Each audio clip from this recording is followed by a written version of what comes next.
come with me and learn tips that I would love to share with you on how to make the most of your travel, getting there, as well as tips that you may not have thought of to make the most of your experience while at any Reborn Doll Show. So come along.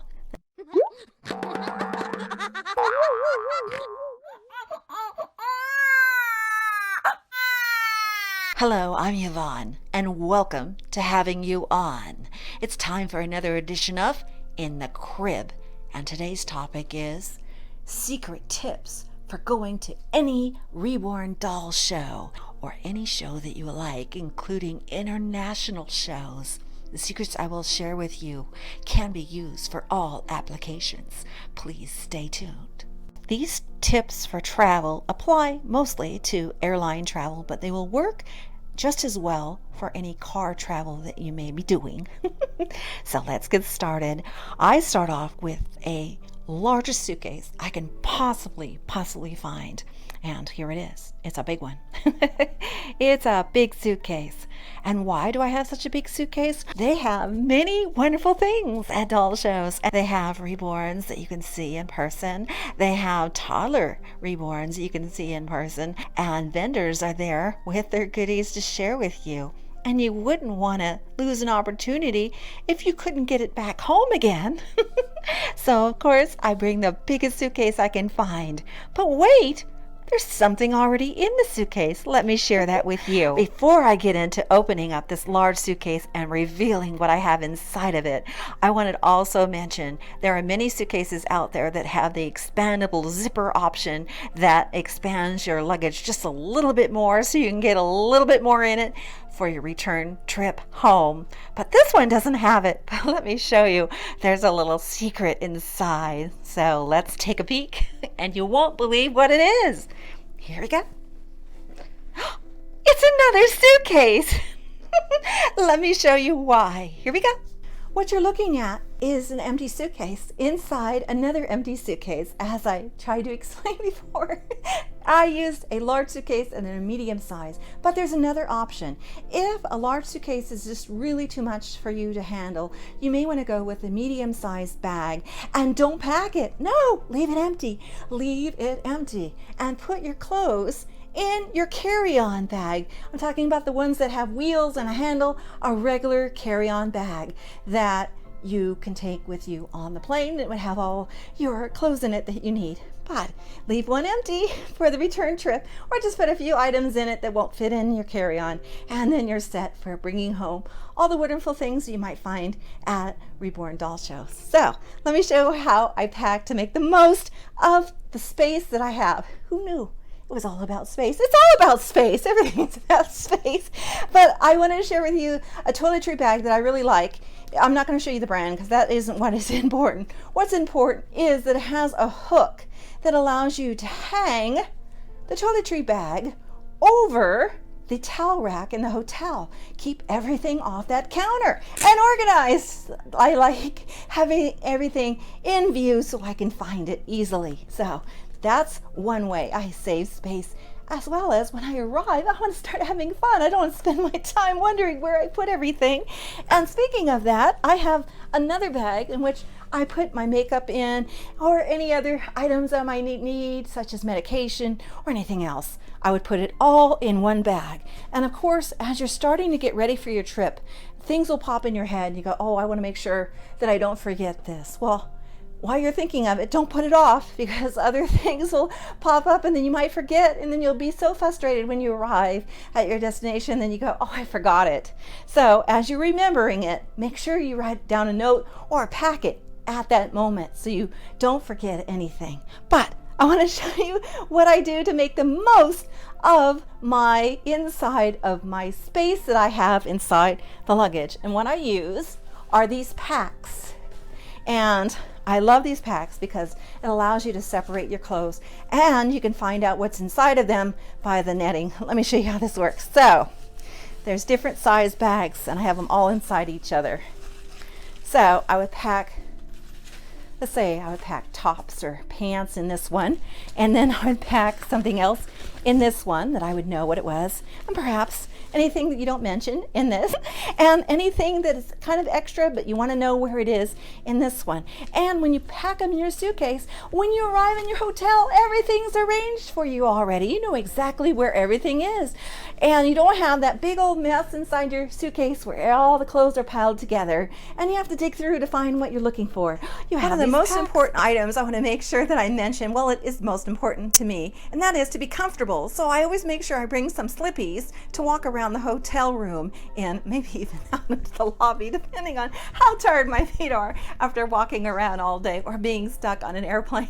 My feet gets pretty tired of being stuck in those shoes, so I want to be comfy. To bring some slippers, and I bring along a plastic bag to put them in so I can keep them separated from my clean clothes, as well as for the return trip I can put those slippers in a plastic bag. Come along and I'll share with you some more airline kind of tippy thingies. Here we go. I want to share with you, of course, another tip, and this is talking about that personal item that they mentioned.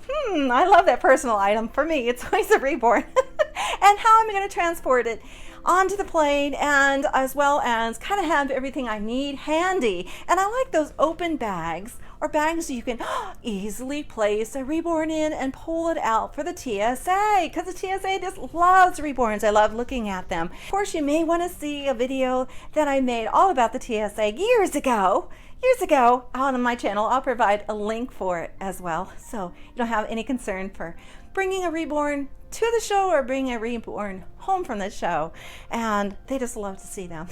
You want to get a bag that's easy to take Reborn out of, and I like this kind of bag because it kind of doubles as a purse. I can put another purse, you have to have more, another purse inside the bag that I would carry a Reborn in, that would carry my ID or any important information that I need, of course the phone, whatever you might need inside your other bag, inside a bag. See, it's all about being inside a bag. But I also want to share with you another tip that is kind of inside secret stuff.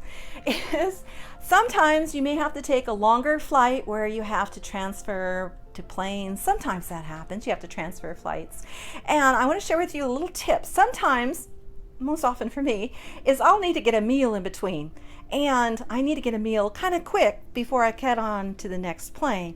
And what they've done studies on this, and what they have found is I think it's like 98%, it's really high, that most people need to know where their gate is. They walk up to their gate, see their gate before they go looking anywhere else, like they want to pick up something to eat or to drink, and the first thing they do is go to the gate. Okay, go to your gate, because you have to. Let's say you're making a transfer to another flight and you need to know what they have. Let's say you have food allergies or whatnot. You wanted to know what was available in the location where you're going to be. Well, guess what? You can go online and look up your airline in that airport, and you can find, it shows you exactly what they have, just like you're in a shopping mall, because it is a shopping mall, of telling you where all the stores are, what stores they are, and also different places to eat at. And you can look them up. You can look them up before you go. Yes, you can. You can look them up and find out what they have. So you kind of already have an idea before you get off the plane, before you go. You know exactly what you can get where. So you know where it is as well, because it's a little map right there. Make sure that you always check to make sure there isn't any gate change, because they love doing that. They love gate changes. So make sure you check, see if there isn't a gate change for your flight. And always, like I said, 98% of people go up to see if their gate, and go up and see if the correct flight number is on the display behind the desk there. You can also do, I also check the monitors. Just look out for those gate changes. Now they give you notifications on your phone for gate changes too. Depending on what airline and what transfer you're going to be making, is to put your next flight completely different section of the airport. It's just their little sense of humor. I think they watch on their monitors you running from one place to another. So kind of be aware of what that could happen. You can look all that up. Also let them know if you have any mobility issues. Of course, you probably already know that, where you check out with the airline and let them know that you probably need assistance. And, you know, they'd be glad to help you in any way they can possibly do so. What else? Well, let's think of a few more things I want you to know about. Here we go. I realized I didn't mention this. Of course, many people want to take an opportunity of using the bathroom once they get off the plane. Well, you know how they always have the most crowds at the first bathroom that you see when you go off your flight? Well, I have a tip for that. If you can hold it, just hold it and go down to the baggage claim area. And, there's nothing to do for a little while your bags catch up to the carousel. There's plenty of time right then and there. They have bathrooms on that level for you to go to the bathroom at baggage claim. Go now. That's the time to go. But I do want to tell you, sometimes they're not always the best there. But if you need to go, you can go there. I do want to share that tip with you because I don't want to stand in line to go. So there's more. Here we go. Finally, the part about reborns. I love this part because it's the most important part. And that is to know what size of reborns you have at home, to understand what their sizes are in inches, because some of the vendors will have items for sale in measurements of inches rather than, or they might have it in metric, depending on where you're going, you know what I mean?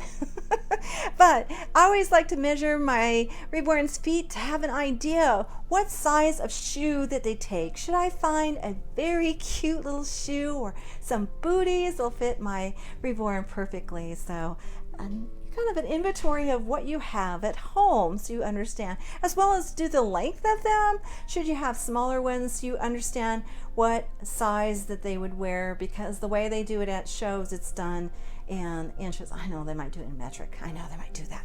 But to have a better idea what will fit your reborn, and kind of look at what you might need around the nursery for your reborn as well. Of course, they have so many wonderful things to choose from. And it's all about having a good time and enjoying yourself. And that's what I wanted to share with you. And I hope that you enjoyed hearing these tips that I've learned from going to many shows. And I also want to say, it is your responsibility to keep these tips secret. When you accept this assignment, this tape will self-destruct in 5 seconds. I'm Yvonne. Thank you so much for watching, having you on the Reborn Feel Good channel. Have a safe journey and enjoy yourself.